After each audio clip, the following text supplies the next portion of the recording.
జగన్ లేకపోయేసరికి ఉన్న 15,000 పోయింది, ఇస్తా ఉన్న 15,000 పోయింది. అమ్మఒడి అని పేరు మార్చి దానికి తల్లికి వందనం అని చెప్పి పేరు పెట్టారు. తల్లికి వందనం అని పేరు పెట్టినారు. ఆ తల్లికి శతకోపం పెడతా ఉన్నారు అని ప్రతి తల్లి ఈరోజు అడుగుతూ ఉంది. ఎంతమంది పిల్లలు ఉంటే అంతమందికి అని చెప్పి ఏకంగా ఎన్నికల మేనిఫెస్టోలో పెట్టి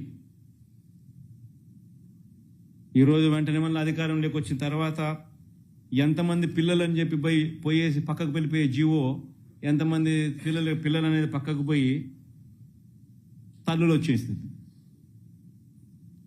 అక్కడ కూడా మళ్ళీ మోసం. పోనీ అదన్నా కానీ మళ్ళీ ఇస్తారంటే అది లేదు.